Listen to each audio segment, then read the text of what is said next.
سورہ نوح میں دلیل نقلی از نوح علیہ السلام کا بیان ہوا۔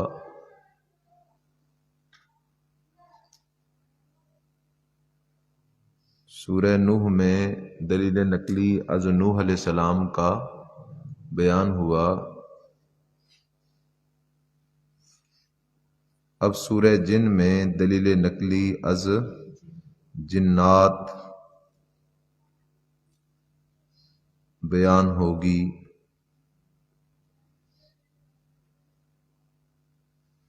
دلیل نقلی از جنات بیان ہوگی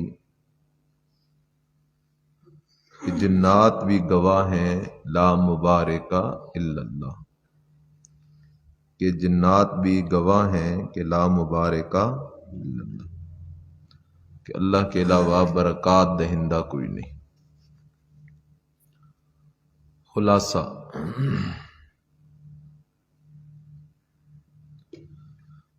دلیل نقلی از جنات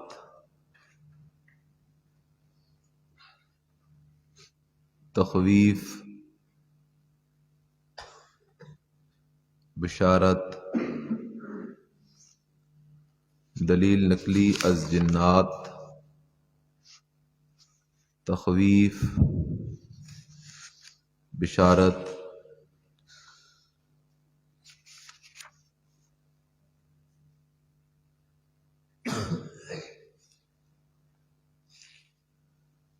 اور دعوی توحید کا بیان، اور دعوی توحید کا بیان۔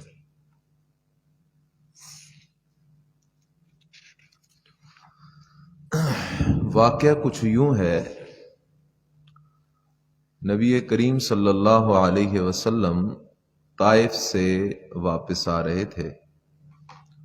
حضرت گئے طائف توحید کی دعوت دینے کے لیے۔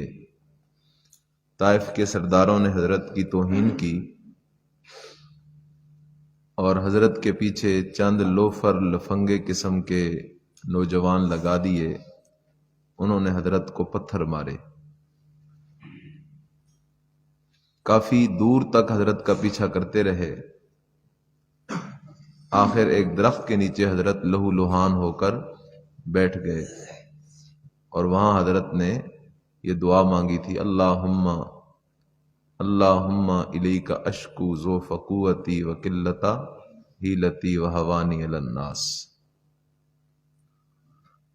بہرحال حضرت اسی سفر سے واپس آ رہے تھے کہ آپ جب وادی نخلا پہنچے تو وہاں فجر کی نماز کا وقت ہوا، اور حضرت نے وہاں فجر کی نماز پڑھی، نماز پڑھائی۔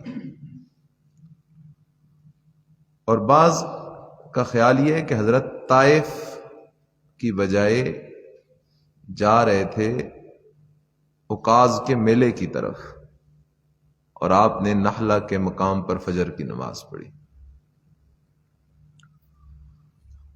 ادھر ایک عجیب معاملہ ہوا تھا کہ جنات قرآن کے نزول سے پہلے آسمان کے قریب جا کر مخصوص جگہوں میں مقاعد للسمع، مخصوص جگہوں میں بیٹھ جاتے اور وہاں سے فرشتوں کی جاسوسیاں کرتے۔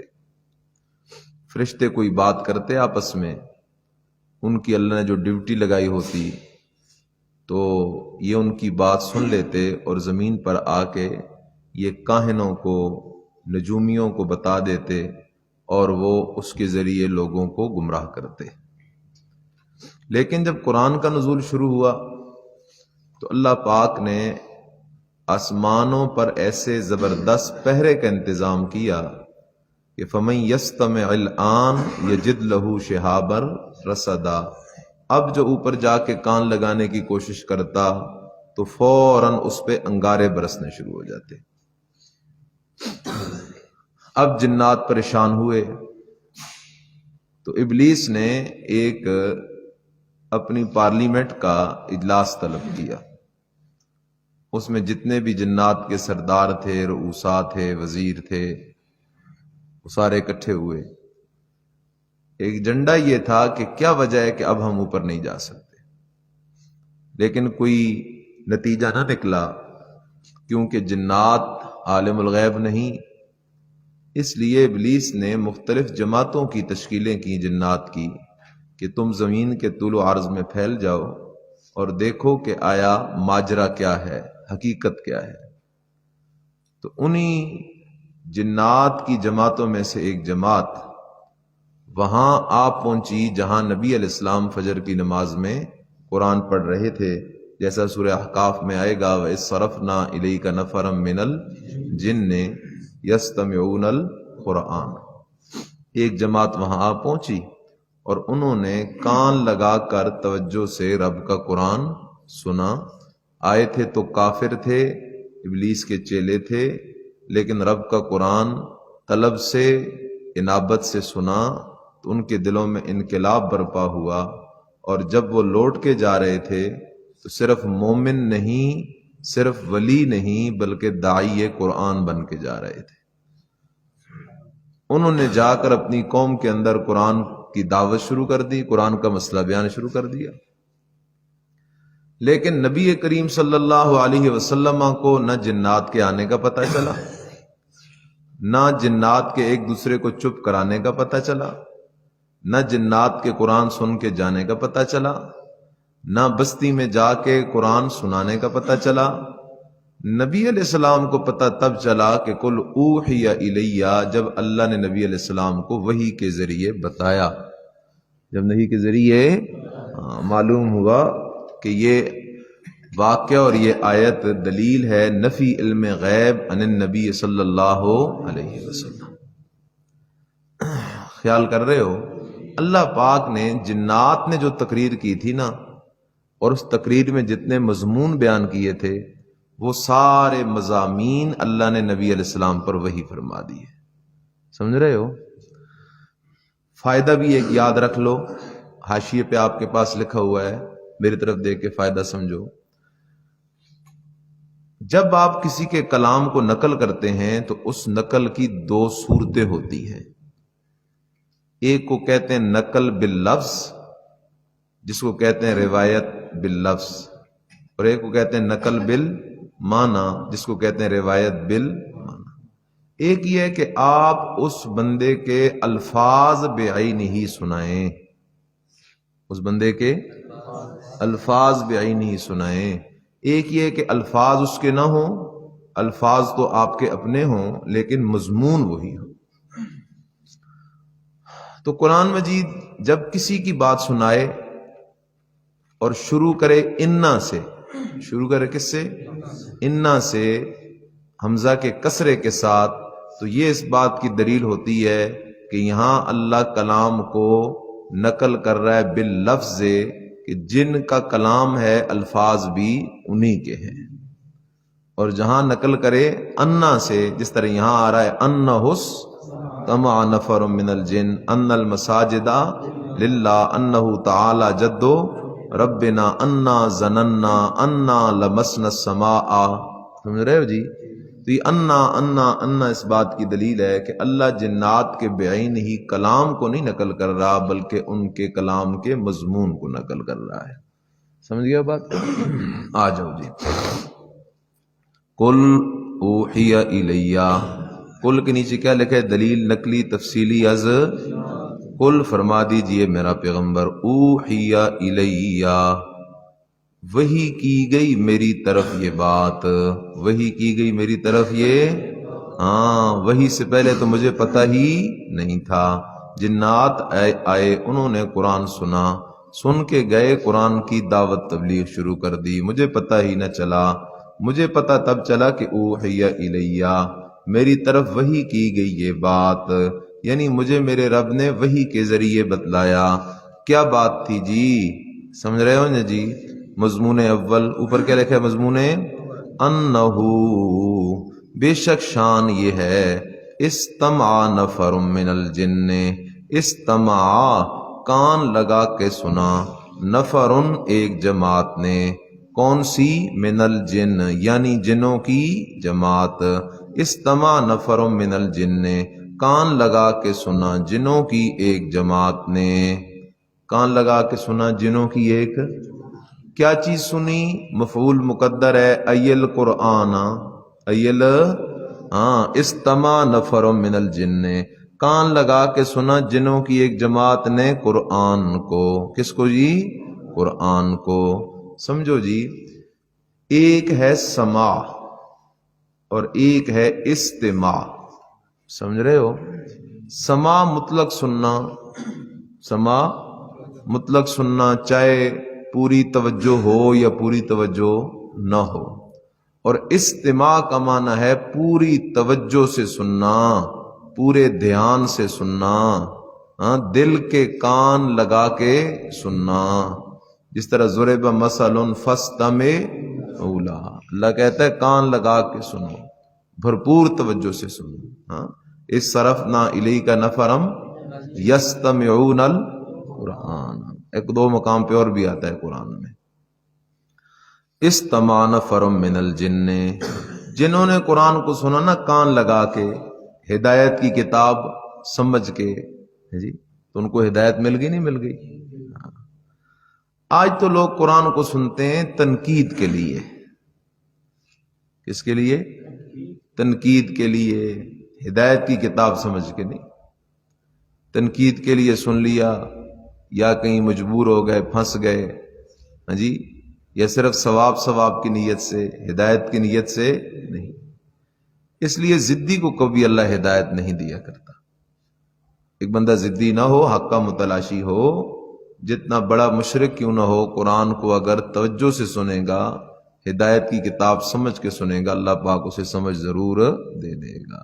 استمع نفر من الجن فقالوا، کیا لفظ ہے جی؟ فقالوا، کہنے لگے، نیچے کیا لکھے؟ اپنی قوم میں جا کر۔ سبحان اللہ، جنہوں نے قرآن سنا اور قرآن پہ تبصرہ کیا، قرآن سنا اور قرآن پہ، اللہ کو جنات کے وہ تبصرے اتنے پسند آئے کہ اللہ نے جنوں کے تبصرے قرآن میں ذکر کر دیے۔ تبصرہ نمبر 1، تبصرہ نمبر، فقالو، پس کہنے لگے اپنی قوم میں جا کر، انا سمینا، بے شک سنا ہم نے، بے شک سنا ہم نے، قرآنن، قرآن، عجبن، کیا لفظ ہے جی؟ عجبن، عجیب و غریب، عجبن، عجیب و غریب، عجبن، حیران کن، عجیب و غریب کلام ہے جی، حیران کن کلام ہے، ایسا کلام تو آج سے پہلے ہم نے سنا ہی نہیں۔ جنات کی چونکہ عمریں ہوتی ہیں بڑی لمبی لمبی، ہم نے بڑے بڑے شعراء سنے، بڑے بڑے نعت خور سنے، بڑے بڑے خطیب سنے، بڑے بڑے متکلم سنے، لیکن انا سمعنا قرآنا عجبا، بے شک ہم نے سنا ہے قرآن جو بڑا عجیب و غریب ہے۔ اور صوفیوں دیکھ رہے ہو، عجبن کے نیچے کیا لکھا ہے؟ اس کے مضمون سے معلوم ہوا، اس کے، اور یہدی کے نیچے کیا لکھا ہے؟ ما یکون خارجن عن العادت، یعنی بے نظیر۔ اب جو اگلی عبارت ہے نا، ما یکون خارجن عن العادہ، یہ لگ رہی ہے عجبن کے نیچے، اور اس کے مضمون سے معلوم ہوا، یہ لگ رہی ہے یہدی کے نیچے۔ آپ کو کوئی بات سمجھ آ رہی ہے؟ قرآن ہم نے سنا، بڑا عجیب ہے، کیا معنی عجیب کا؟ وہ ایسا عجیب ہے، ما یکون خارجن عن العادت، یعنی عام عادت سے ہٹ کے وہ کلام ہے، عام عادت سے ہٹ کے وہ کلام ہے، یعنی بے نظیر ہے، یعنی بے، سمجھو جی بات کو۔ عجباً، اس پر بڑی کیل کال کی ہے مفسرین نے، کس اعتبار سے عجب ہے؟ تو کہتے ہیں بیعتبار بلاغتی ہی و فصاحتی ہی، بیعتبار بلاغت کے، بیعتبار فصاحت کے، ٹھیک ہے نا، بلاغت اور فصاحت کے اعتبار سے قرآن عجیب و غریب کتاب ہے۔ بیعتبار بلاغتی ہی و فصاحتی ہی و مضامین ہی، بیعتبار بلاغت، فصاحت، مضامین کے قرآن بڑا عجیب و غریب کلام ہے۔ یہدی الی الرشد، یہدی الی الرشد، صوفیو یہدی کے نیچے کیا لکھا ہے؟ دوم، عجبن کے اوپر کیا لکھا ہے؟ وصف اول. یہدی وصف دوم یعنی تبصرہ دوم. سبحان اللہ. جنوں کو جو بات پہلی دفعہ قرآن سن کے سمجھ آئی، کیا کہہ رہا ہوں، جنوں کو جو بات آج سفید داڑھی والے مولوی کو بھی وہ بات نہیں سمجھ آ رہی.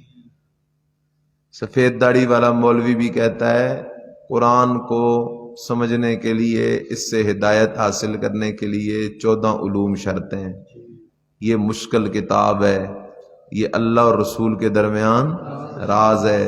ہاں جی، اس راز کو نہ کھولو. قرآن سخت سخت مسئلے بیان کرتا ہے جن سے توڑ پیدا ہوتا ہے، جن سے توڑ پیدا ہوتا ہے.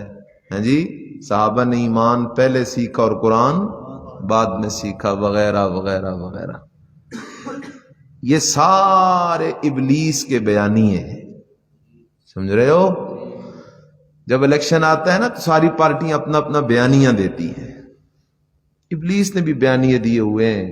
یہ ابلیس کے بیانیے ہیں مولوی کی زبان پر. قرآن مشکل کتاب ہے، 14 علوم چاہیے، وغیرہ وغیرہ. یہ بات وَلَقَدْ يَسَّرْنَا الْقُرْآنَ لِلذِّكْرِ فعالم مدکر پر ہوئی تھی. میں نے کہا تھا کہ قرآن مجید بیتبار ہدایت ہونے کے آسان ترین کتاب ہے اور بیتبار علمی نکات کے مشکل ترین کتاب ہے. سمجھ رہے ہو نا جی؟ جنوں نے تو پہلی دفعہ سنا. اچھا بات بتاؤ، یہ جن کس مدرسے سے پڑھے ہوئے تھے؟ ان جنوں کے پاس 14 علوم تھے؟ وہ تو کہہ رہے ہیں یہدی الی الرشد، ان کو تو ہدایت مل گئی. یہ کہتا ہے قرآن سے ہدایت نہیں ملے گی. کسی نے فیضان سنت کو پکڑ لیا، کسی نے فضائل اعمال کو پکڑ لیا، کسی نے کیا اور کسی نے کیا اور کسی نے کیا. ہاں جی، جنوں کی بات سنو، عجیب غریب بات کرتے ہیں. کہتے ہیں یہدی الی الرشد. دوسری صفت راہ دکھاتا ہے. کیا معنی کر رہا ہوں؟ راہ دکھاتا ہے. الی الرشد طرف کامیابی کے، الی الرشد طرف کامیابی کے. اوپر لکھا ہے نصب العین قرآن. نصب وہ قرآن کا نصب العین. قرآن کا مشن کیا ہے؟ قرآن کا مشن یہ ہے کہ یہدی الی الرشد، راہ دکھاتا ہے ہدایت کی، راہ دکھاتا ہے کامیابی کی. اور سائڈ پہ ایک حاشیہ لکھ لو، ای یدعو الی الصواب من التوحید والایمان. ای یدعو الی الصواب، الی الرشد، الی الصواب، صاد کے ساتھ. ای یدعو الی الصواب، ای یدعو الی الصواب من التوحید والایمان. از روح المعانی وزاد المسیر. ای یدعو الی الصواب، صاد کے ساتھ، من التوحید والایمان. فآمنا بہ، اور سن رہے ہو، فآمنا بہ، پس ہم ایمان لے آئے ساتھ اس قرآن کے. فآمنا، پس ہم ایمان لے آئے ساتھ اس قرآن کے. ہمیں جب پتہ چلا قرآن ہدایت والی کتاب ہے، اور میری طرف دیکھو، اس بات کو سمجھو، جنہوں سے کچھ سیکھو. آج کل لوگ قرآن سنتے ہیں، قرآن کہتا ہے کہ انبیاء شہداء کی حیات برحق ہے، لیکن وہ حیات ہے برزخ والی، دنیا والی. تو لوگ کہتے ہیں ہاں قرآن کا مسئلہ تو یہی ہے، لیکن ہم المحنت کو نہیں چھوڑ سکتے ہیں، ہم اپنے بزرگوں کو نہیں چھوڑ سکتے. جنہوں نے کیا کیا، پتہ چلا قرآن کا مسئلہ حق ہے تو سب کو اپنے جوتے کی نوک پہ رکھا اور فرمایا فآمنا بہ، ہم قرآن پہ ایمان لے آئے ہیں، بس سب کچھ چھوڑ دیا. اور حضرت عمر فاروق رضی اللہ تعالیٰ عنہ کا ایک وصف ہے، کان وقافا للقرآن. حضرت عمر کے سامنے جب کوئی قرآن کی آیت پڑھی جاتی تو عمر فوراً وہاں رک جاتے، قرآن سے پھر آگے نہیں جاتے تھے، پھر چونکہ چنانچہ اگرچہ مگرچہ نہیں کرتے تھے. فآمنا بہ، پس ہم ایمان لے آئے ساتھ اس قرآن کے. ولن نشرکا، اور نیچے کیا لکھا ہے، تتمہ آمنا. اور میری طرف دیکھو نا صوفیو اور جنوں، تم قرآن پہ ایمان لے آئے ہو، ہمیں یہ تو بتاؤ کہ ایمان بالقرآن کا مطلب کیا ہے.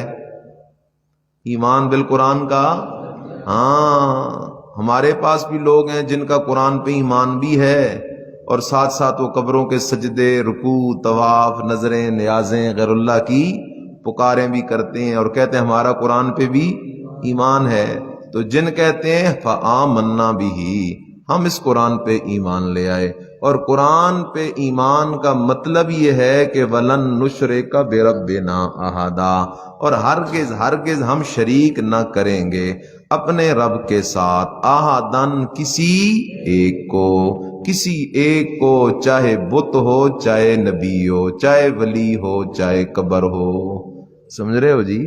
احدن عموم ہے نا اس میں، احدن کسی ایک کو بھی ہم اپنے رب کے ساتھ شریک نہیں کریں گے. جاگ رہے ہو تم لوگ؟ پتہ چلا قرآن پہ ایمان اس کا ہے جو مشرک نہیں، جو مشرک ہے اس کا قرآن پہ ایمان، اور قرآن پہ جس کا ایمان ہوگا وہ مشرک. اب آپ دیکھو کتنے لوگوں کا قرآن پہ ایمان ہوگا. اب آپ کو دوربین میں تلاش کرنے پڑیں گے. سمجھائی میری بات؟ اب آپ کو دوربین میں تلاش کرنے پڑیں گے. وَلَن نُشْرِكَ بِرَبِّنَا أَحَدًا. اگر یہ آج کل کے نام نہاد مشرک، قبروں کے پجاری، گھوڑے کے پجاری، یہ اگر مومن ہیں تو عیسائی، یہودی اور مشرکین مکہ ان سے اچھے مومن تھے. انہوں نے شرکیات اور کفریات میں ساری حدیں پار کی ہوئی ہیں.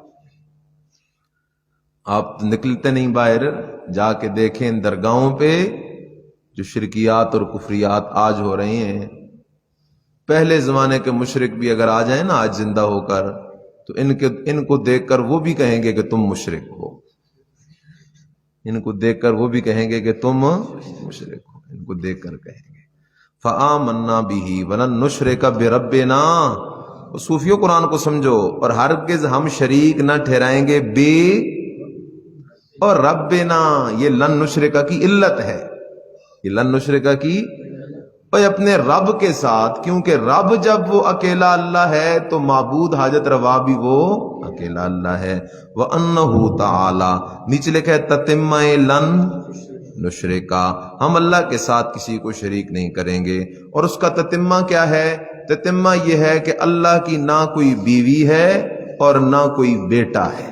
اللہ کی نہ کوئی بیوی ہے نہ کوئی بیٹا ہے. وَأَنَّهُ، اور بے شک شان یہ ہے، تعالی، بڑا اونچا ہے، جد و ربنا، شان ہمارے رب کا، جد و ربنا، بخت ہمارے رب کا، رتبہ ہمارے رب کا، کبریائی ہمارے رب کی، عظمت ہمارے رب کی. سمجھ رہے ہو جی؟ سارے معنی ہو سکتے ہیں. متخذ صاحبہ، متخذ کا معنی دیکھ رہے ہو؟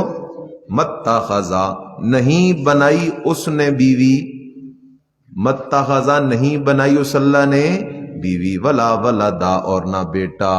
اس اللہ کی نہ کوئی بیوی ہے اور نہ کوئی کیا ہے؟ بیٹا ہے. سبحان اللہ، بیوی سے بھی پاک ہے اور بیٹے سے بھی پاک ہے. وَأَنَّهُ كَانَ يَقُولُ سَفِيهُنَا، وَأَنَّهُ كَانَ يَقُولُ سَفِيهُنَا. اوپر کیا لکھا ہے؟ وجہ مشرک ہونے کی. سمجھو. اچھا جنوں، تم پہلے مشرک کیوں ہو گئے تھے؟ پہلے مشرک کیوں ہو گئے تھے؟ جواب، وہ کہنے لگے کہ ہم بے وقوفوں کے ہتھے چڑھ گئے تھے. کس کے ہتھے چڑھ گئے تھے؟ جن کو ہم بڑا بزرگ سمجھا کرتے تھے، ان کو سمجھتے تھے یہ بڑے پیرے طریقت ہیں، رہبر شریعت ہیں، قدوت الصالحین ہیں، جامع المعقول والمنقول ہیں. لیکن اب ہمیں پتہ چلا صفی ہونا وہ تو گدے کے گدے تھے. ہمیں پہلا نہیں پتا تھا، ہم سمجھتے تھے بادشاہوں، ان کے چہرے کو دیکھ کے تو خدا یاد آتا ہے. اب ہمیں پتہ چلا وہ تو شیطان تھے، بے ایمان، وہ تو مشرک تھے. اب ہم پہ حقیقت کھلی ہے. خوش نصیب تھے، حقیقت دنیا میں کھل گئی نا ان پر. نہیں تو قرآن کا مضمون پڑھے بیٹھے ہو نا، مشرک مریدوں پر اپنے پیروں کی حقیقت آخرت میں کھلے گی نہیں کھلے گی؟ ہاں کھلے گی حقیقت. وَأَنَّهُ، اور بے شک شان یہ ہے، کانا یقول صفی ہونا، کانا تھے، یقولو کہا کرتے تھے، صفی ہونا بے وقوف ہمارے، صفی ہونا بے وقوف ہمارے. نیچے لکھے جن کو ہم بڑے دانا سمجھ کر شرک میں ان کے مقلد تھے، اور بے شک تھے کہا کرتے بے وقوف ہمارے، اللہ، اللہ کے بارے میں، شتتا، بات حد سے گزری ہوئی، بات حد سے گزری ہوئی، حد سے گزری ہوئی بات کہا کرتے تھے. نیچے لکھے شرکیہ عقائد و کفریہ رسومات، یعنی وہ حد سے گزری ہوئی باتیں کرتے تھے. ہاں یہ حد سے گزری ہوئی باتیں ہیں نا، غیر اللہ کے نام کی نظریں، نیازیں، منتیں، منوتیں، چڑھاوے، قبروں اور پیروں کو سجدے، ہاں مصیبت حاجات میں غیر اللہ کی پکار، پیر فقیروں کے غیب دان ہونے کے عقیدے. ہاں تو حد سے گزری ہوئی باتیں. وَأَنَّا ظَنَنَّا وَأَنَّا ظَنَنَّا. دیکھ رہے ہو، اچھا تم نے ان کی تقلید کی کیوں؟ اچھا تم نے ان کی تقلید، کہتے ہیں اس لیے کہ اس وقت ہمیں یہ غلط فہمی لگی ہوئی تھی کہ انسان اور جن اللہ پر جھوٹ نہیں بول سکتے. انسان اور جن اللہ پر، ہاں خیال کرو، عام انسان نہیں مراد، ان سے مراد مولوی ہیں اور جن سے مراد جنات میں مولوی ہیں. انسانوں اور جنوں میں سے مولوی اور پیر مراد ہیں. ہمیں یہ دھوکہ لگا ہوا تھا کہ سارے مولوی سارے پیر اچھے لوگ ہوتے ہیں، یہ کبھی جھوٹ. آج بھی لوگ کہتے ہیں مولوی سارے اچھے ہیں، مولوی سارے اچھے، ہم کسی کو غلط نہیں کہتے. یہ غلط بات ہے. قرآن مجید نے مضمون ذکر کیا ہے علماء حق اور علماء سو کا. جس طرح قدیم دور سے علماء حق علماء سو چلتے آ رہے ہیں، آج بھی وہی حال ہے. پہچان کیا ہے؟ جو قرآن بیان کرے وہ علماء حق ہے، اور جو قرآن کو چھپائے، جھوٹی روایتیں، حکایتیں، قصے، کہانیاں بیان کرے وہ یہ علماء سو میں داخل ہے. اس لیے خیال کر، انا ظننا، بے شک ہمارا گمان تھا، اللن تقول الانسو، یہ کہ ہرگز نہیں کہیں گے انسان اور جن، اللہ اللہ پر کذبن، جھوٹ. دیکھ رہے ہو تو دیکھو انا کے اوپر کیا لکھا ہے، تو ہم بھی ان کی تکلیف میں مشرک بنے اس حسن ظنی پر کے، اس حسن ظنی پر کے کہ انسان اور جن اللہ پر جھوٹ نہ کہیں گے. وَأَنَّهُ كَانَ رِجَالٌ مِّنَ الْإِنسِ وَأَنَّهُ كَانَ، اور یہ لگ رہا ہے سارا کل اوحی الیہ انہ استمع انہ کان رجال من الجن. میری طرف دیکھو کیا ہوتا تھا، آیت کو سمجھا کرو. اس دور کے اندر جب لوگ سفر کرتے نا جی، تو بعض اوقات راتوں کے اندر، راتوں کو وہ پڑاؤ ڈالتے صحراؤں میں، جنگلات میں، تو یہ جنات بے ایمان آ کر ان کو تنگ کرتے. جب تنگ کرتے تو وہ مشرک لوگ کہتے اعوذ بسید ھذا الوادی، میں اس وادی کے سردار جن کی پناہ میں آتا ہوں، میں اس وادی کے سردار جن کی پناہ میں آتا ہوں. حالانکہ پناہ دینے والی ذات صرف کس کی ہے؟ تو جب وہ کہتے تھے اعوذ بسید ھذا الوادی تو یہ شرک ہو جاتا تھا. اب اس کے دو نقصان ہوئے. ایک نقصان تو یہ ہوا کہ اس طرح مشرکوں کو عقیدے اور پکے ہوتے گئے کہ جنات واقعی مشکل کشا اور حاجت روا ہیں. ایک نقصان تو یہ ہوا. دوسرا نقصان یہ ہوا کہ جنات بھی اللہ کی بغاوت میں آئے دن آگے آگے آگے نکلتے گئے. کتنے نقصان ہوئے؟ دو. آیت کی دو توجیہیں ہیں، اس لیے میں دو نقصانوں کا ذکر کر رہا ہوں. انہو، بے شک شان یہ، کان رجال من الانس، تھے کوئی رجال مرد انسانوں سے، یعوذون، وہ پناہ پکڑتے تھے، برجال من الجن، جنوں کی، وہ پناہ پکڑتے برجال من الجن، جنوں میں سے کچھ مردوں کی، کچھ افراد کی. فزادوہم رہقا، فزادوہم، سمجھ رہے ہو صوفیو؟ یہ فزادوہم، اس میں دو احتمال ہیں، لکھ لو حاشیے پر. نمبر ایک، فاعل جنات مفعول انسان. نمبر ایک، فاعل جنات مفعول انسان. اور نمبر دو، فاعل انسان مفعول جنات. فاعل انسان مفعول جنات، یہ دو احتمال ہیں. لکھ لی ہے بات؟ پہلا کہ فاعل جنات مفعول انسان، دوسرا فاعل انسان مفعول جنات۔ اب پہلا معنی کرو، فزادوہم، پس زیادہ کیا ان جنات نے ان انسانوں کو، پس زیادہ کیا ان جنات نے ان انسانوں کو، راہ کن ازروئے گمراہی کے، راہ کن ازروئے گمراہی کے، کہ وہ مشرک اور اپنے شرک میں پکے ہو گئے، سمجھ گئے ہو۔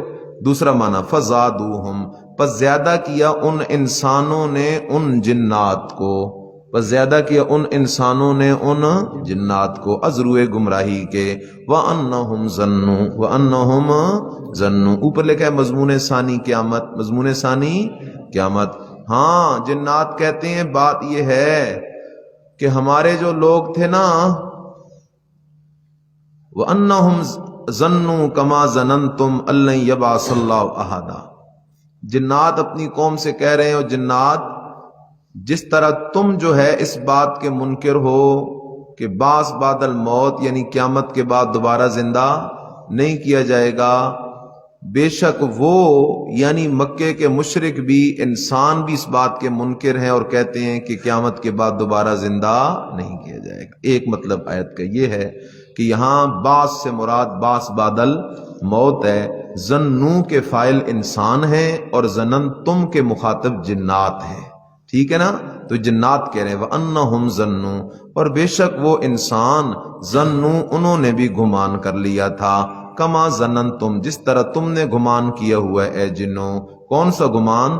أَلَّن يَبْعَثَ اللَّهُ أَحَدًا، یہ کہ ہرگز دوبارہ زندہ نہیں کرے گا اللہ کسی ایک کو، ہرگز دوبارہ زندہ نہیں کرے گا اللہ کسی ایک کو۔ نیچے لکھا ہے مگر اب یہ بات غلط ثابت ہوئی، کیونکہ ہم نے قرآن سنا اور قرآن مجید میں یہ مسئلہ موجود ہے کہ قیامت کے دن دوبارہ زندہ کیا جائے گا۔